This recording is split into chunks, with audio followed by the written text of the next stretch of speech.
Ok. Ouais, j'ai une question à vous poser parce que du coup, en vous écoutant, je suis complètement perdue. Ben oui, parce qu'il y a un conférencier qui est très connu et qui avait fait une conférence sur ce sujet il y a quelques années et qui récemment est revenu dessus en disant qu'à la réflexion, il n'y a pas d'interaction entre le visible et l'invisible. Et que finalement, mauvais œil, sorcellerie, ça n'aurait pas d'impact sur l'être humain. Euh, voilà. Est-ce que vous pourriez m'expliquer en quoi, que ce soit le mauvais œil ou la sorcellerie, ça peut agir sur nous physiquement ou psychologiquement en fait? Non, mais ça, ce sont des choses, je veux dire, pour le croyant, pour la croyante que vous êtes, que ce sont des choses qui sont démontrées, qui sont dans le Coran. Je veux dire, la sorcellerie, Allah en parle dans combien de sourates? Dans combien de sourates Allah parle de la magie, de la sorcellerie? Avec Moussa, alayhi salatu wassalam, les sorciers de Pharaon, Oui. c'est des gens qui sont morts de sorcellerie. C'est dans votre famille, c'est dans la mienne, c'est partout. Ça, ce sont des choses, il n'y a pas d'explication, on n'explique pas tout. Mais ce sont des choses qui sont vécues et que Allah confirme dans le Coran. On ne peut pas dire, donc, finalement, analyse faite, mais qui tu es pour faire une analyse? Non, non, non. Là, pour moi, il n'y a absolument aucun doute. La sorcellerie, Donc il n'y a pas de doute. il n'y a absolument aucun doute.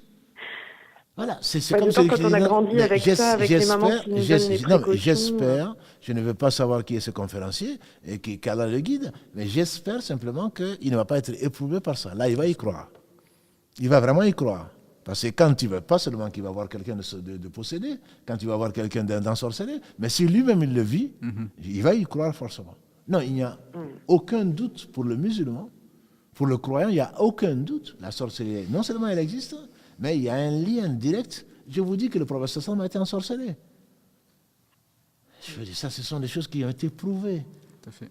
Je ne vois pas comment est-ce qu'on peut chercher, parce que moi, je ne comprends pas. Mais qui tu es pour comprendre? Je ne parle pas de vous, je parle de celui qui fait la théorie. Moi, je ne comprends pas. Toi, tu es qui Et pour puis ça comprendre? sème le doute, Mais parce bien qu'on prend sûr. plus de précautions. Moi, Mais, j'en prenais un exactement, petit peu, exactement. comme tout le monde, avant d'aller aux toilettes, ou prendre ma douche, Voilà, que etc. moi je suis Mais comme là, je Saint le fais Thomas. plus. Moi, je suis comme Saint Thomas, comme le dit l'autre. Je ne crois qu'à ce qu'on voit, que ce que Oui. je vois. Mm. L'électricité, tu vois, mais va mettre ta main dans la prise, tu verras s'il y a l'électricité ou pas. Non, non, mais je veux dire, c'est pas. C'est qui tu es pour tout comprendre. Non, moi, je ne suis pas de cette école-là. Et pourtant, Eh ben, merci pour votre réponse. je vous en prie. Donc, Allah en tout cas, cette école a bien existé depuis très très longtemps. Hein. C'est chef de file, enfin, tous les Mu'tazilites.